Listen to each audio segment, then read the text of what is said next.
कौन कौन से हैं?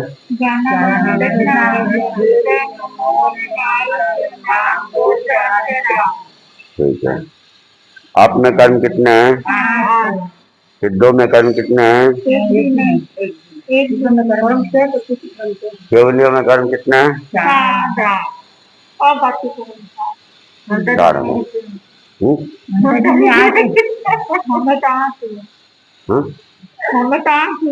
अच्छा,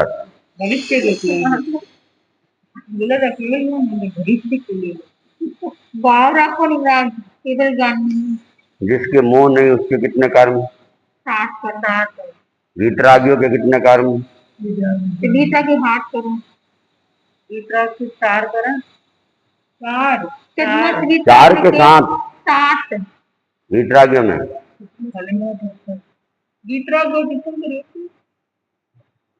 वीतरागी है वो तीर्थंकर है, नहीं तीर्थंकर है वो वीतरागी है।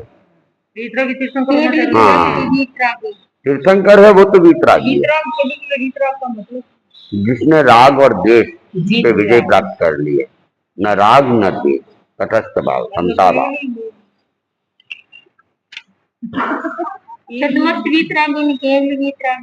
ममता कहाँ से नहीं परिभाषा है। देखो पूछो ममता का, पूछो तो सही। ये तो है ना कि मोह ने कर्म खत्म होते बाकी के 3 और खत्म हो जाते हैं, तो फिर वो वीतराग से सीधा आचार सिद्ध बन गए।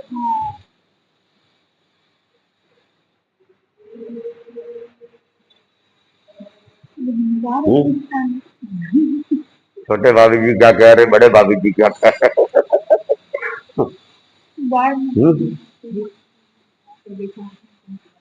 तो हमें वीतरागियों में बोल दूं मैं, वीतरागियों में कर्म 8 कर्म 8 अच्छा, 8 भी हो सकते हैं, 7 भी हो सकते हैं, 4 भी हो सकते हैं। में तो 2 13 14 गुणस्थान 2 ही होंगे ना? हाँ 13 14 गुणस्थान ही होगा ना वीतरागी में तो। हाँ 13वें 14 गुणस्थान में वीतरागी है। 12 में तो मुंह छूट जाता है ना। तो 7 करेंगे तो बच्चे ना 8 5 होंगे। यही तो बात है ना, मैं कहूँ वो सारी बातें सही होती है क्या? नहीं होती है ना, लेकिन ये बात तो सही है। 11वां 12वां 13वां 14वां 4 गुणस्थान वीतरागियों के हैं। 11वां 12वां 14वां से वीतराग है, 13वां 14वां केवली वीतराग है। तो 11वें गुणस्थान में कर्म कितना है? 8 है ना। तो अब कुछ मान लिया करो मेरी। अच्छा यूं है, 12वें गुणस्थान में 7, 11वें में 8, 12वें में 7, 13वें 14वें में 4 कर्म। पर 11वें से सीधा वीतरागी के लिए वीतरागी होते हैं 11वें गुणस्थान। हाँ 11वें गुणस्थान में वीतरागी तो होते हैं, 8 कर्म होते हैं।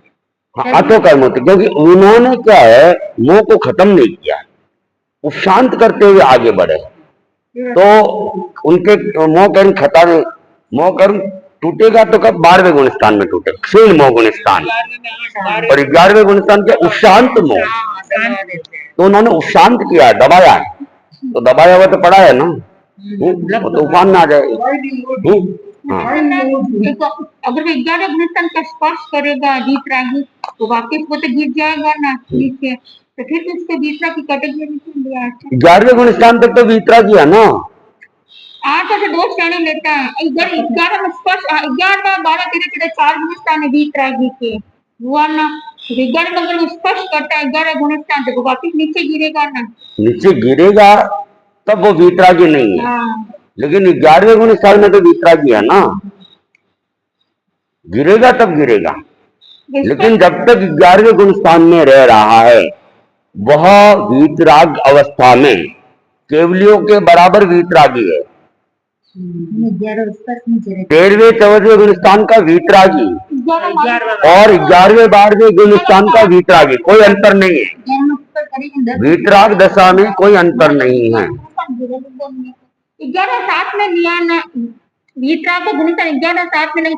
अगर वो 11 में आ गया तो नीचे गिरेगा ही, तो फिक्स है ना। हाँ वो तो है, फिक्स है।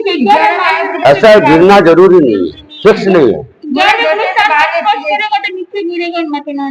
में मृत्यु को भी प्राप्त कर सकता है, लांगेगा तो फिर आगे जाएगा, लांग नहीं सकता है। 11 लांग अगर सपक्षाणी लगा तो 11 को लांग कर 12 में आएगा ना। नहीं, लांगता कोई नहीं है, ये है ना, ऐसा है, लांगता कोई नहीं है, ऐसा है। मैं आपको ये है ना, ये फोन दिख रहा है ना, है? ये श्रेणी आ रही है, ये 10वां गुण स्थान है। अभी 10वें गुण स्थान में सपक्ष श्रेणी वाले भी है, उपशांत श्रेणी वाले भी है ना? लेकिन अब यहां आने के बाद ये 11वां गुण स्थान है और ये 12वां गुण स्थान है, तो उपशांत वाला तो 11वें में चला जाएगा, 12वां वाला सपक में चला जाएगा। जसौल फाटा है ना, जसौल फाटने तक तो सब बराबर है। अब कोई असरा जा रहा है, कोई बालोत्रा जा रहा है, तो वैसे ही 11वें में जा रहा है या 12वें में जा रहा है। लांग नहीं, लांगने का मतलब है कि बीच में है उसको कूद के जा रहा है, वो नहीं है, रास्ते ही अलग हो जाएंगे, तो फिर ऐसे जाएंगे। हाँ, सपक श्रेणी का रास्ता इधर है जो मोक्ष में ले जाएगा, और उपशम श्रेणी का रास्ता इधर है जो आगे जाके स्टॉप हो जाएगा, आगे रास्ता है ही नहीं। लांगेंगे इसका मतलब तो रास्ता वही था, लेकिन वहां ये ऐसा है कि आगे रास्ता गली बंद है, भूल भुलैया होता है ना, तो वो उपशांत वाला भूल भुलैया में फंस गया है, इसलिए उसको फिर लौटना पड़ेगा। भूल भुलैया में जो फंसेगा उसको तो लौटना पड़ेगा, तो 11वां वाला भूल भुलैया में चला गया है। तो 11वें गुण स्थान जब तक वो है, वो 13वें गुण स्थान की वीतरागी के समकक्ष है, कोई अंतर नहीं है। वीतराग दशा में, वीतराग दशा में अंतर किसमें है फिर? 13वें गुण स्थान और 11वें गुण स्थान में अंतर किसमें है फिर? इसमें केवल ज्ञान हो गया ना, एक कर्म कांड, इसमें तो 13 केवल ज्ञान हो गया, वो तो ज्ञान में अंतर है, लेकिन वीतरागता में अंतर नहीं है। दोनों के ज्ञान में तो डिफरेंस है, हाँ, वो तो क्षरसम भाव में, वो शाहिद भाव में चला गया है, लेकिन वीतराग दशा दोनों की बराबर है। जब तक वो 11वें में है, 11वां छूटेगा या तो वो 11वें में मृत्यु को प्राप्त होगा, मृत्यु होगा तो सर्वार्थ सिद्ध में जाएगा, मोक्ष में नहीं जाएगा, सर्वार्थ सिद्ध। केवल ज्ञान है तो मोक्ष में कैसे जाएगा? केवल ज्ञान हुआ ही तो मोक्ष में। 11वें में अगर किसी की मृत्यु होती है तो सर्वार्थ सिद्धि विमान में ही जाएगा, फिर अगले भाव करके तो देव भाव को भोग के मनुष्य बनेगा और मुक्ति में चला जाएगा। तो समझ में आया?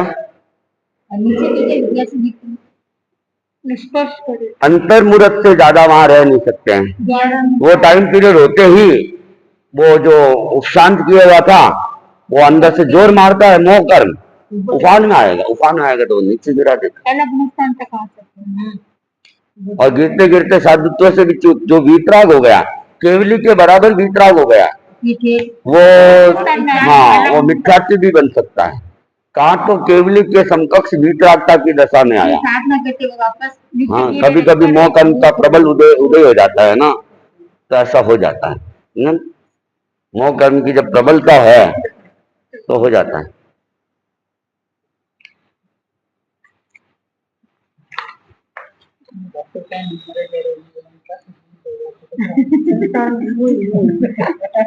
तो कर्म जीव है क्या अजीब है?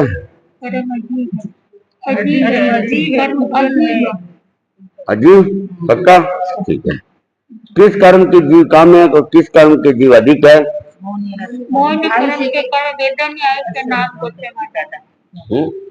मोह के कर्म के कौन है? वेदनी आयुष्य और नाम और दूसरे माना। ठीक है, किताब में ध्यान रखें तो पढ़ने में ध्यान नहीं रहता। क्यों कंचन भाई? कम क्यों? कम क्यों? तो समस्या तो मोह पैदा कर रहा है और आप कह रहे हैं मोह वाले कम है।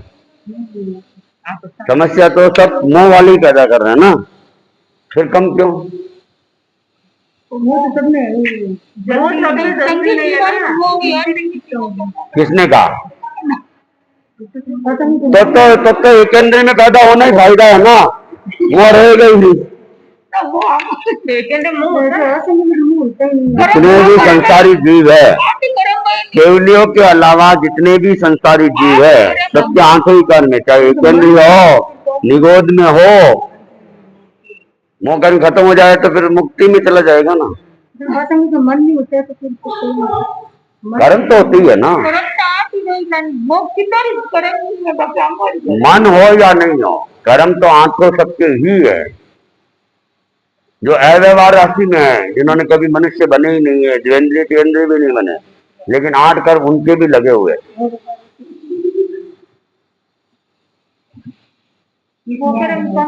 हाँ, बोला है तो उत्तर तो देना पड़ेगा ना। हाँ, बोला ही क्यों?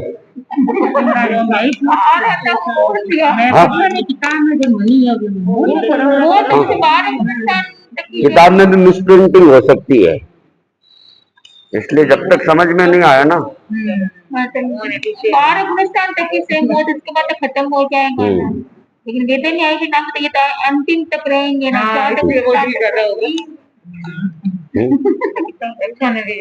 किताब देख देख के तो बोल रही,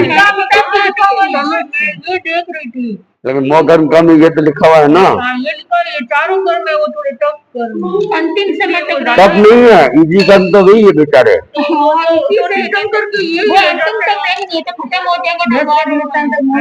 टफ कर्म तो मोह कर्म ही है, सबसे टफ कर्म मोह ही है। अगर मोह टूट जाए ना, जिसके मोह टूट गया उसका निश्चित मोक्ष है। ये सारे रह जाते हैं ना, रहना अलग बात है, भोगावली है तो भोगने उनको, यही है ना नाम तब नहीं है, उनको कोई काटने के लिए प्रयास नहीं करना पड़ता है, वो तो अपने आप खत्म हो जाएंगे। जब आयुष्य पूरा होगा ना, तब अपने आप ही चले जाएंगे। लेकिन इन 4 कर्मों को, मोह कर्म को तोड़ने का ही सबसे ज्यादा प्रयास करना पड़ता है। तो मोह कर्म 12वें गुण स्थान में क्षय हो जाता है, उसके बाद भी 7 कर्म रहते हैं। 13वें गुण स्थान के प्रथम समय में 3 कर्म खत्म हो जाते हैं, फिर 4 कर्म रहते हैं। तो मोह कर्म तो पहले ही खत्म हो जाता है, इसलिए सबसे कम मोहन कर्म, अधिक विभिन्न नाम गोत्र और आयुष्य वाले अधिक रहेंगे। वो तो सारी संसारी प्राणी में है, 14वें गुण स्थान वाले में भी है, 13वें वाले में भी है, और 1 से 12 वालों में भी है।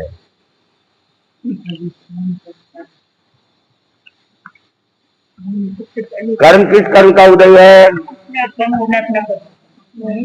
हाँ, हर कर्म अपने कर्म का ही उदय है। ज्ञानावन्य कर्म का उदय ज्ञानावन्य, दर्शनावन्य, हर कर्म का उदय है। ठीक है, और 11वां बोल कितने गुणस्थान? और किसे कहते हैं? आत्मा की क्रमिक विशुद्धि का नाम गुणस्थान है। आप में कितने गुणस्थान हैं?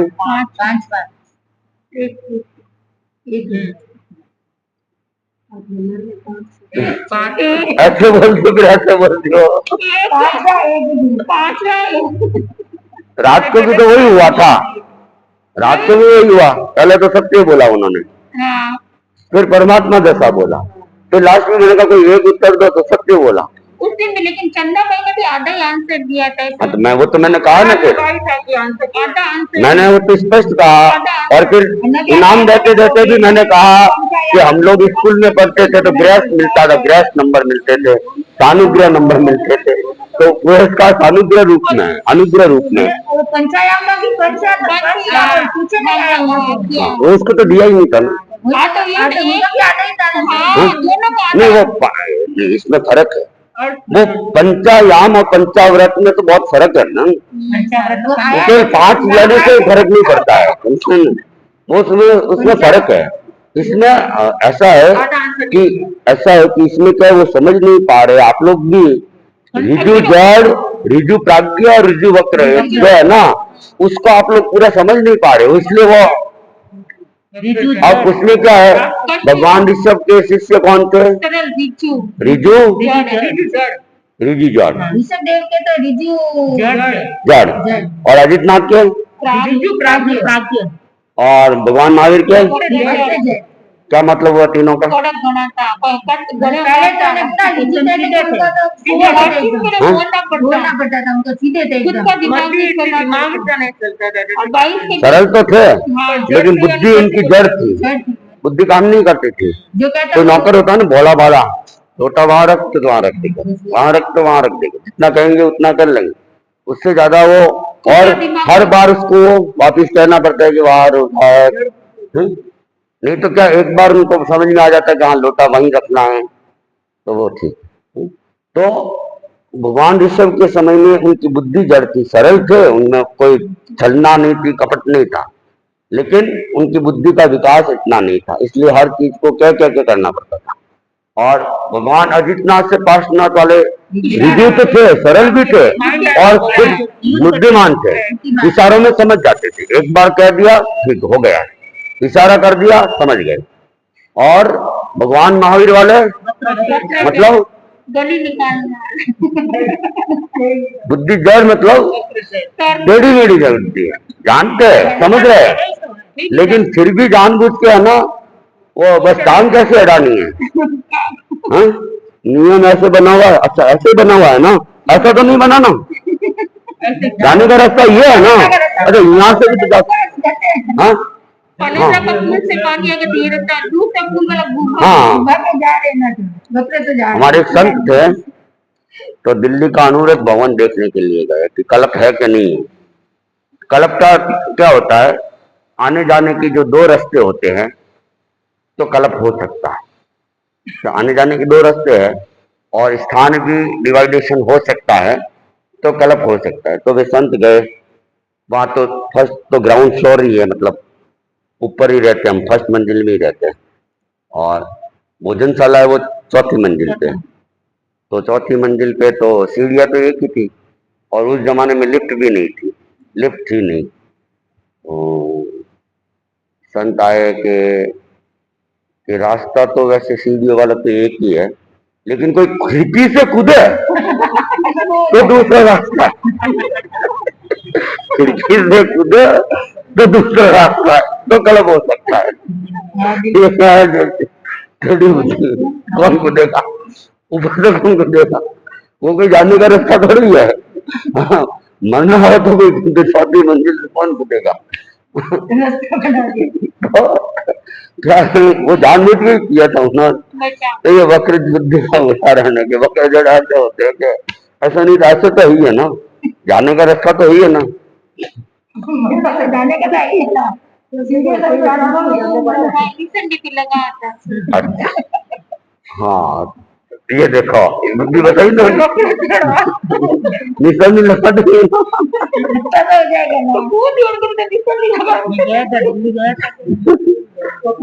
अपने नुकसान कितने आपने? 5 पहले तो 5 कह रही थी। 5 अच्छा, श्रावक की अपेक्षा 7 बजे वैसे कि छठा होता बस मौके पे। 5वां, और साधु की 6ठा गुणस्थान, और गुणस्थान जीव है क्या? जीव है, जी आत्मा की गुणस्थान जीव क्यों है? आत्मा की क्रमिक विशुद्धि जी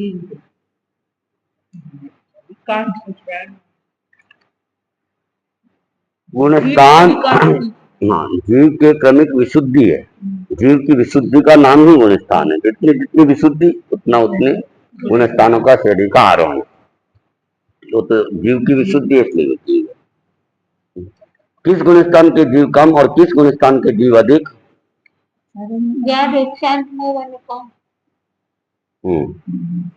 मिथ्या दृष्टि वाला ज्यादा, मिथ्या दृष्टि वाला ज्यादा।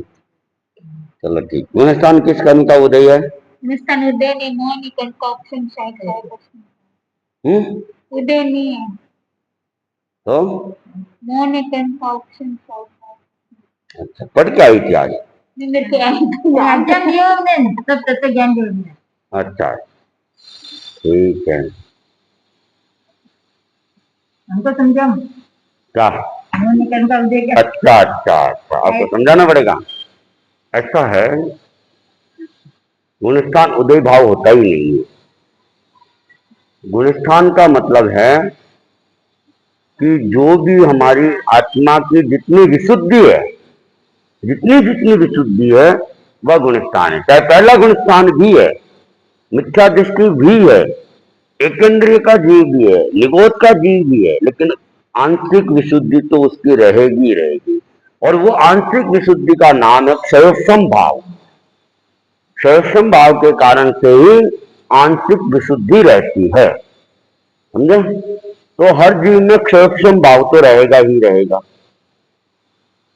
तो गुणस्थान क्या है?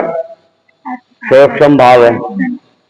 दूसरी बात है कि जैसे जैसे श्रेणी आरोहण करते हैं तो मोह कर्म है, मोह कर्म का भी क्षयोक्षम हो सकता है, श्रेय भी हो सकता है, उपशम भी हो सकता है। इसलिए मोह कर्म के साथ में चल रहे हैं। जैसे उपशम श्रेणी ले ली तो उपशम भाव आ गया, सपक श्रेणी ली तो साहिक भाव आ गया। तो इसलिए मोह कर्म का उपशम भी है। तो गुणस्थान उपशम भी है, क्षयोक्षम भी है। और जब 13वें गुणस्थान में चले गए तो 4 कर्म तो खत्म हो गए। 4 कर्म खत्म हुए तो क्षयिक भाव आ गए। कर्म को श्रेय कर लिया तो साहिक भाव आ गए। सिद्धों में 8 कर्म का श्रेय, इसलिए साहिक भाव है। तो अपने तो 14वें गुणस्थान तक ही लेना है। तो 13वें गुणस्थान में 4 कर्मों का क्षयिक भाव है। तो उपशम भी है, क्षयोक्षम भी है और साहिक भी है। उदय नहीं होगा। उदय तो क्या है? अशुद्ध अवस्था है, और ये विशुद्ध अवस्था है। गुणस्थान क्या है? विशुद्धि का नाम है गुणस्थान, विशुद्धि। और उदय भाव क्या है? वो अशुद्धि है, आत्मा की मलिन अवस्था, कर्मों के प्रभाव की अवस्था है। और ये कर्मों के खत्म होने का, दबने का या क्षयोक्षम होने की स्थिति है। इसलिए गुणस्थान उदय नहीं है, उपशम, शायिक या क्षयोक्षम भाव है। ठीक है, आज इतना ही रखते हैं। क्या और आगे?